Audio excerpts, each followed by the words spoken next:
네, 굵직한 경제 뉴스를 좀 더 깊이 있게 짚어보는 집중 분석 시간입니다. 부동산 투기 세력과의 전쟁을 선포하면서 정부가 야심차게 발표했던 파리 부동산 대책이 오늘로 딱 1년이 됐습니다.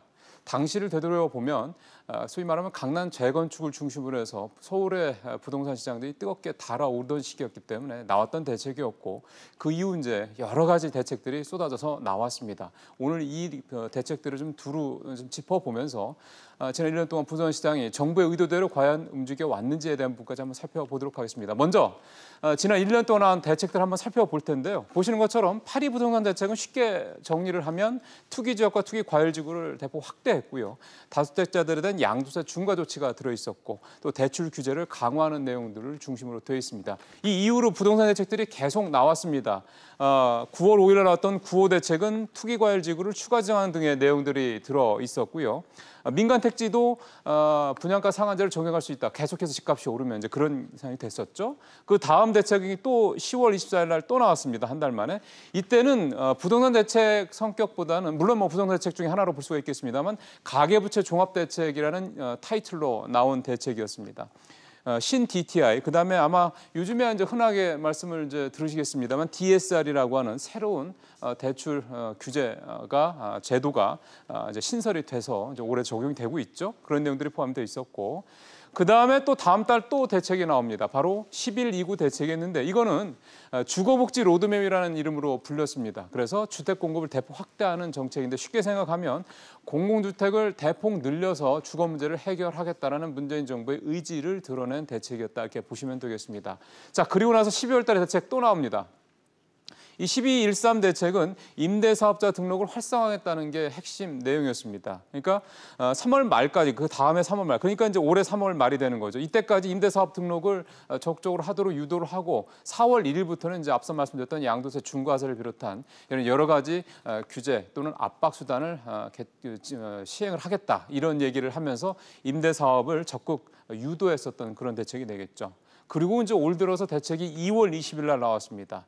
하다 안 돼서 사실은 나왔던 재건축 안전진단을 강화한다는 대책 내용이었는데 그 이후에도 계속해서 강남 재건축 아파트 값들이 기세가 등등하다 보니 나온 대책이었는데 이때 이후로 이제 강남 재건축 아파트들의 그 어떤 과열 열기들이 상당히 좀 수그러드는 모습이 나타나기도 했었습니다. 뭐 내용은 보시는 대로 구조 안전성 비중을 대폭 늘려서 이제는 30년 넘었다고 해서 재건축을 할 수가 있는 게 아니라 아파트가 위험할 정도까지 돼야지 재건축을 한다. 뭐 이런 식의 어떤 내용이 바뀌었던 그런 대책 내용이었습니다. 그리고 뭐 부동산 부동산 대책이라고만 딱 해서 말씀드리긴 그렇습니다만 얼마 전에 나왔던 7.2 세법 개정안, 내년도 세법 개정안이죠. 7월 초에 나온 여기 이제 종부세 강화하는 내용들이 이제 포함이 돼서 결국 이제 문재인 정부의 부동산 대책에 어떤 보면 이제 방점을 찍은 그런 내용이 될 것 같습니다. 오늘도 뭐 추가 대체력까지 하기는 모르겠습니다만 정부가 이 부동산에 대해서 부동산 어떤 과열에 대해서 강력하게 대처하겠다라는 의지를 보인 그런 내용도 포함이 되기도 했습니다. 지금부터 두 분의 전문가와 함께 지난 1년간의 부동산 대책을 좀 짚어보면서 지금까지의 효과도 살펴보고 결국은 만약에 또 앞으로 부동산 값이 집값이 오른다 그러면 어떤 것들이 또 나올 수 있을지에 대한 부분을 좀 살펴보도록 하겠습니다.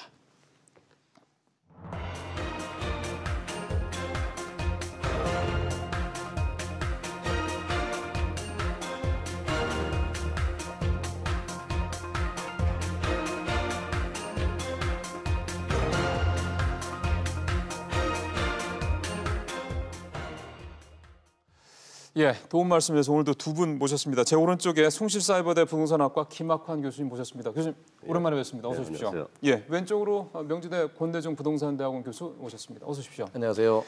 일단은 1년 됐으니까 한번 우리가 복귀를 해보면서요. 두 분이 지난 1년을 어떻게 평가하시는데 이건 좀 길지 않게 말씀해 주시면 좋겠습니다. 우리 김 교수님부터 먼저 한 1년을 평가해 주시죠. 예. 우선 뭐 파리 대책은 이제 문재인 정부판 투기와의 전쟁이라고 하고 그야말로 이제 종합적인 규제 대책이 쏟아져 나온 거였죠. 예, 예. 그래서 이제 뭐 한마디로 이제 좀 투기 세력이 좀 잠재워졌다라고 이렇게 평가할 수 있고 또 전국적으로 주택 가격도 좀 안정화됐다고 볼 수는 있습니다. 예. 특히 이제 그 갭 투자를 하는 사람들이 맞습니다. 이제 이것 때문에 예. 어려움을 좀 겪었고요. 또 이제 재건축 등에 대한 이제 규제 문제가 또 있었습니다. 그래서 이제 과연 이제 애초에 파리 부동산 대책이 이제 목표했던 바가 있었는데요. 이거는 이제 실수요자 보호와 투기 수요 차단이라고 하는 거였거든요. 예. 그런 관점에서 보면은 뭐 우리 권대중 교수님께서 이제 표현하신 말이지만은 절반의 성공은 거두지 않았느냐. 저는 이렇게 평가하고 싶습니다. 지금 일단 김 교수님은 뭐 아예 성과와 한계까지 다 말씀을 해주셨는데 그럼 권 교수님 말씀도 좀 들어봐야죠. 저는 뭐 조금 전에 말씀하신 대로 절반의 성공이 아닌가.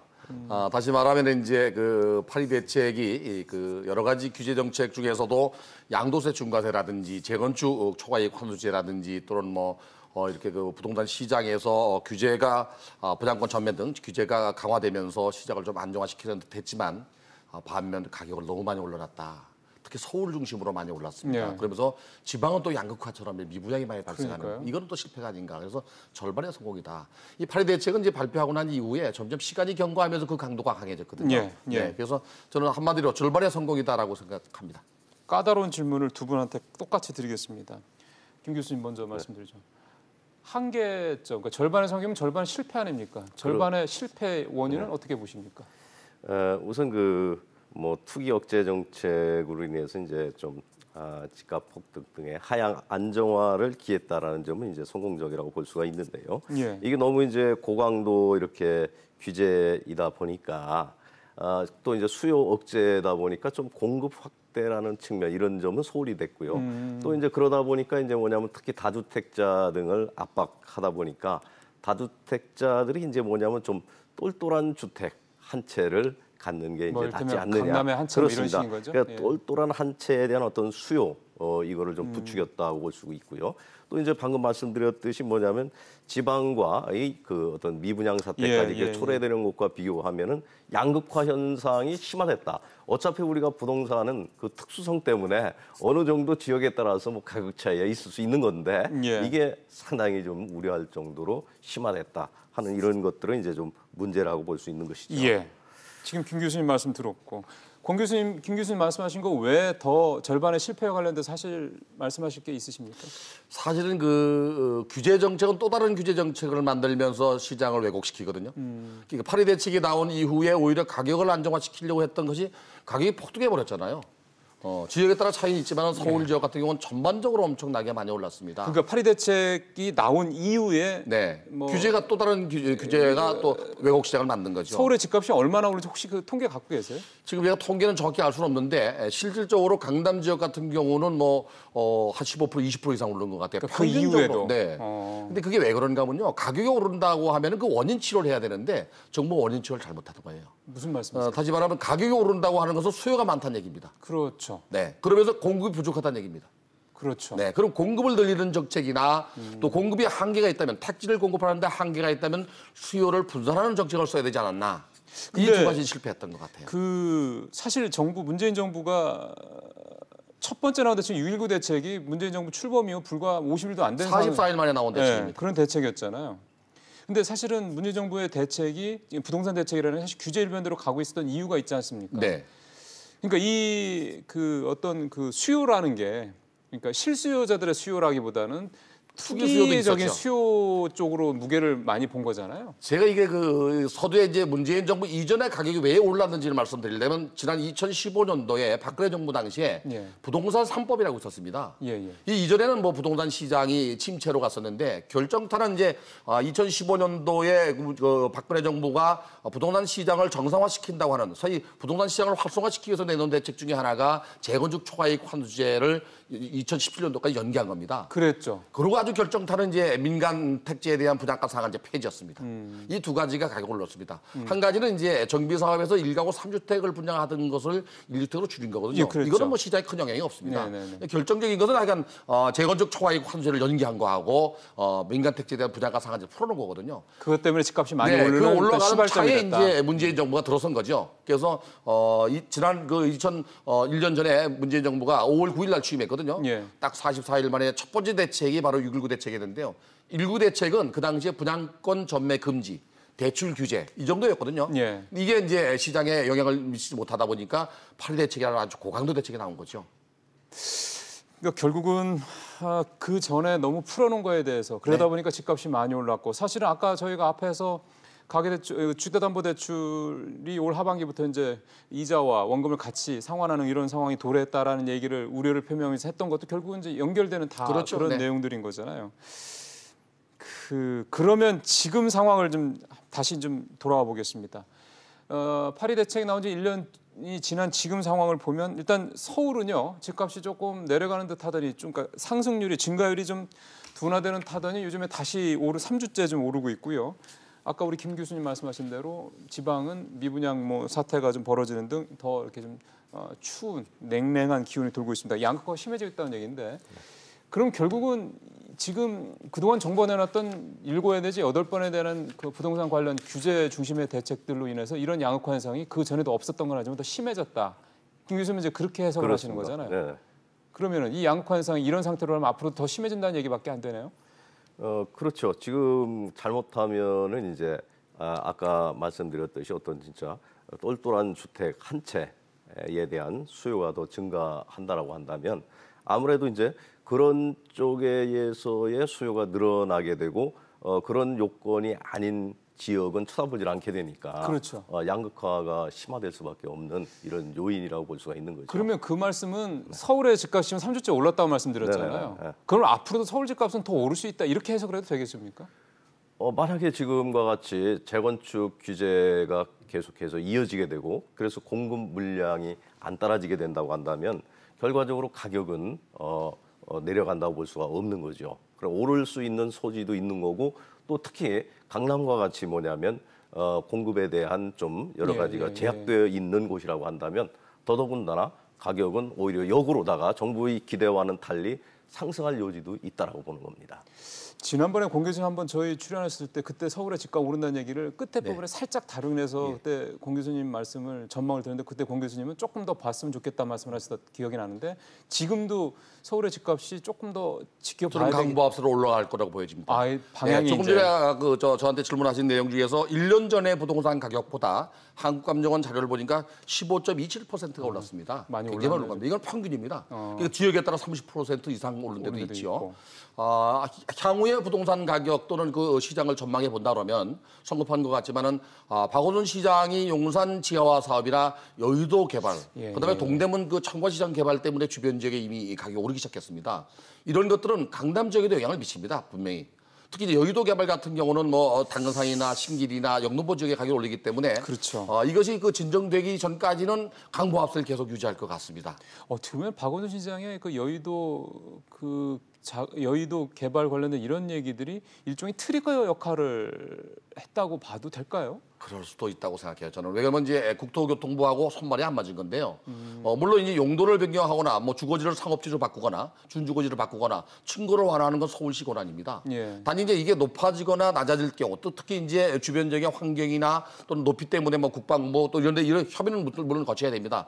그러나 서울시의 권한이 있기 때문에 도시계획을 변경하는 권한이 있기 때문에 박원순 시장이 발언한 내용이 틀리지는 않습니다. 근데 이것이 미치는 파장 영향이 너무 크다는 얘기죠. 그럼 어떻게 생각하면 정부 입장에서 봤을 때는 기껏 잡아놨더니 박원순 시장이 갑자기 또 여의도 얘기하고 용산 얘기해가지고 좀 그 고삐가 풀리는 게 아니냐 걱정을 할 수 있을 것 같긴 합니다. 사실은 내일 서울시와 이제 국토교통부 간에 이제 협의 회의라는 첫 번째 회의가 열리긴 합니다. 아마 그것도 이런 어떤 세간의 우려들을 아마 감안해서 그럴 텐데. 자, 그렇다면 이제부터 이 얘기를 한번 해봤으면 좋겠습니다, 김 교수님. 사실 서울의 집값이 두 분 다 오를 가능성이 높다고 전망을 하셨기 때문에 그러면 정부가 이걸 좌시하지 않을 거 아닙니까? 물론이죠. 어떤 것들이 나올 수 있을까요?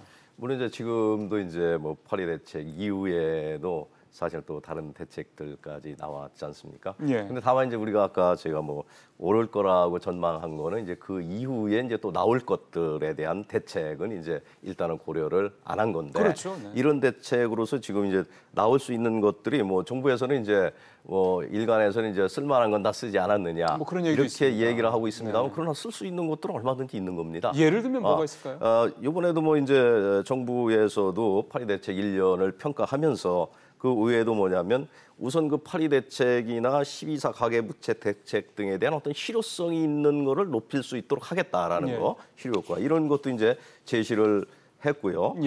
또 이제 뭐냐면 필요하면 또 투기 과열 지구나 투기 지역으로 지정을 하겠다. 뭐 이런 것도 있고 오늘 또 얘기 이제, 나온 게 그 부분이 좀 바로 이제 있더군요. 총부채 예. 상환 비율도 이제 조기에 도입할 수 있도록 하겠다. 뭐 이런 것도 있습니다. 근데 이런 거 말고도 뭐냐면은 있을 수 있는 게 현재 뭐냐면 공시가격 현실화안. 김명희 이것도, 장관이 예, 했던 공시가격 얘기군요. 현실화안도 뭐냐면 이게 지금 관행혁신위원회에서 이미 예, 권고를 했는데 이게 이제 워낙에 뭐냐면 효과가 이제 강력하니까 예. 왜냐하면 이건 뭐 다주택자뿐만 아니라 서민들에게도 세부담이 상당히 증가하는 요인이거든요. 그래서 이제 이건 섣불리 하기는 어렵지만 이런 카드도 일단 가지고 있는 거고요.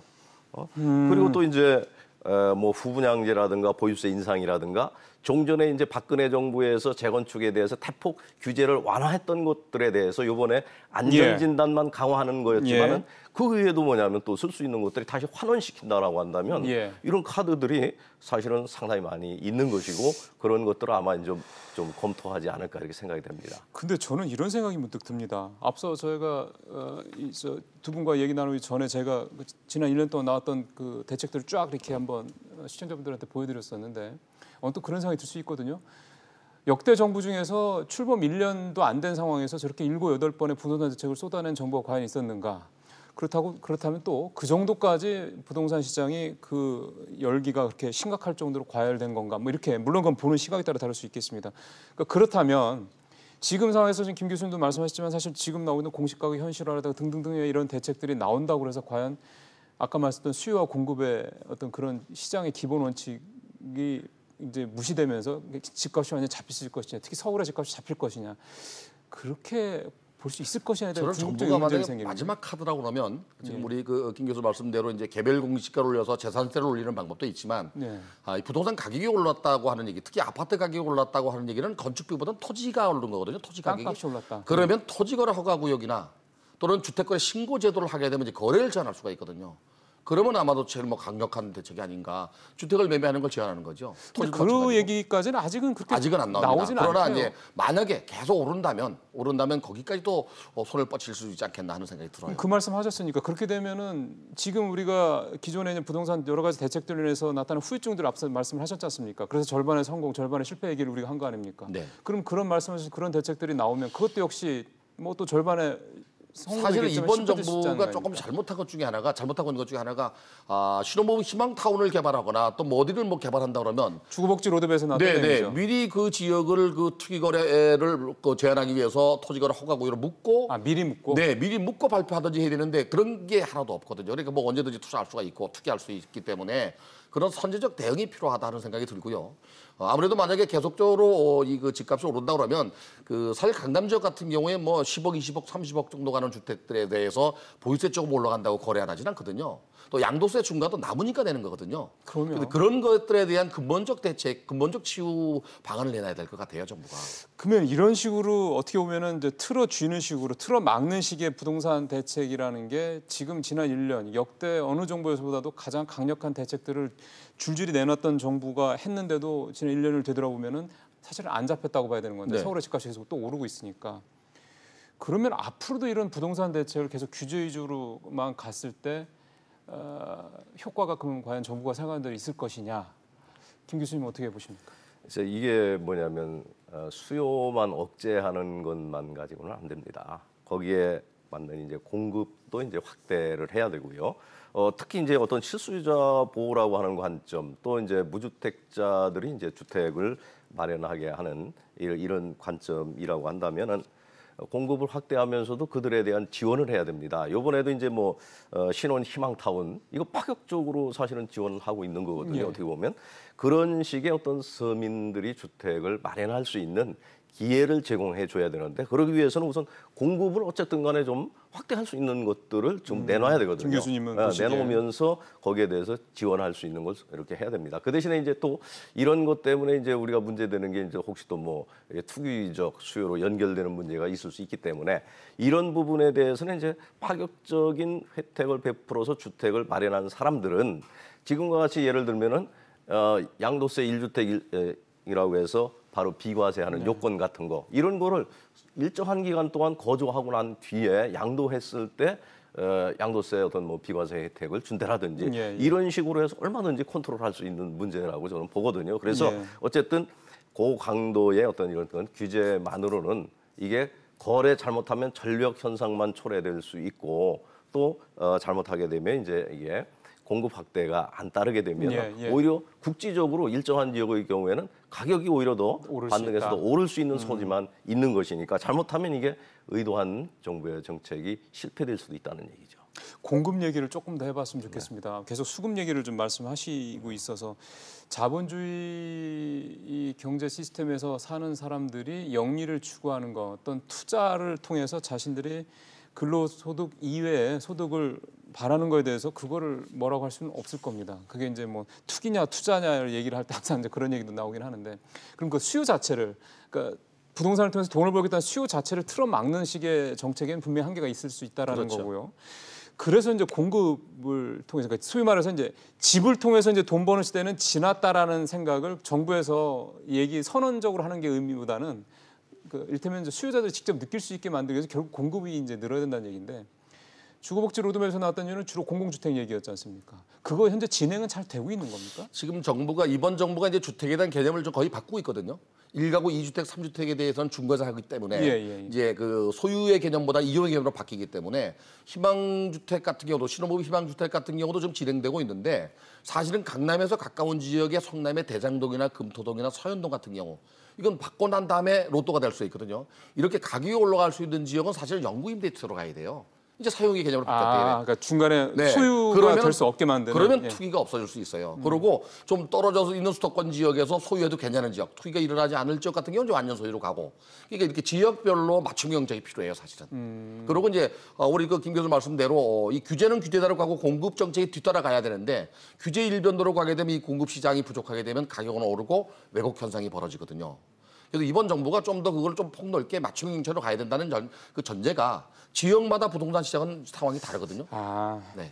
그러니까 그 상황에 맞게, 이를테면 서울에는 여전히 수요가 높은 있죠? 지역이니 이런 데는 좀 공공주택을 좀 가급적이면 대거 해서 좀 전체적으로 가격을 좀 희석시키는 어떤 게 필요한 거고, 그 지방 같은 경우는 아까 우리 김 교수님 얘기하셨지만은 이게 걱정스럽네요. 왜냐하면 집을 다 지었는데 사람이 들어오질 않는다 그러면은 일단 건설업체한테도 부담이 될 거고, 그 지역의 뭐 미관에도 좋지는 않을 거고, 이런 어떤 지방 미분양이라든가 지방의 이런 상황을, 이 양극화 상황을 좀 더 해소할 수 있는 뭔가 좀 방법이 없을까요, 지방은? 그래서 지금 지방은 어쨌든간에 지금 미분양 물량이 넘쳐나고 있고요.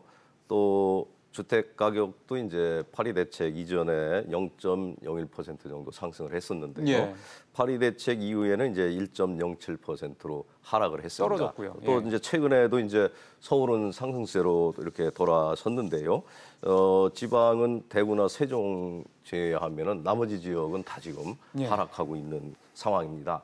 그래서 이런 지역에 대해서는 사실은 이제 뭐냐면 부동산 거래 활성화 대책이 필요한 것입니다. 이런 것도 지금 똑같은 차원에서 뭐냐면 이게 핀셋 아까 말씀을 하셨는데, 이런 식으로 다 접근을 해야 되는데 아직은 여기에 대해서 지금 계속해서 뭐 종전에 조정지역 묶어놓은 거는 그대로 아직 가고 있고 뭐 이렇게 하고 있는데, 이 부분에 대해서는 오히려 좀 과감하게 규제를 풀어가지고 활성화시키는 쪽으로 가야 되고, 또 아울러서 이제 대개 지방의 경우에 이제 이렇게 가격이 하락하게 된 원인이 이제 뭐냐면 이 경기가 안 좋았기 때문이거든요. 그렇죠. 이제 경기가 안 좋은 원인은 뭐 다 아시겠습니다만, 그래서 이 부분도 이제 같이 좀 고려를 하면서 부동산 시장이 살아나도록 하는 대책이 오히려 필요합니다. 지금 뭐 경기 말씀을 하셔서 그런데, 사실은 뭐 군산 같은 경우도 그렇고 뭐 저 남도 쪽에 조선소 있었던데 그 이런 데 같은 경우 사실은 수요가 확 줄어버린 거 아닙니까? 그렇죠. 그러니 뭐 당연히 집값이 떨어지고 전반적으로 그 지역 경제가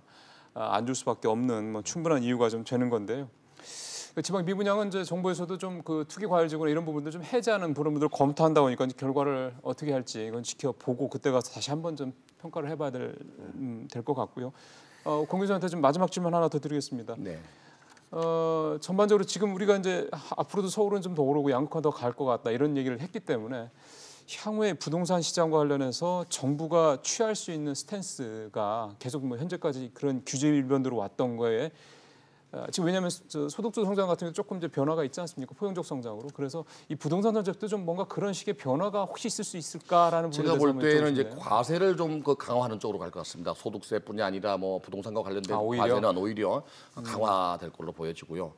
김 교수 말씀하신 대로 정부가 또 꼭 하나 알아야 될 게 그 지난 12월 13일 날 임대주택 등록 활성화 방안에서 내놓은 대책 중에서 지방의 미분양을 해소하는 거는 그 가수요가 있어야 되거든요. 실수요자가 집을 다 살 수는 없습니다. 근데 가수요가 살 수 있는 한계가 있어요.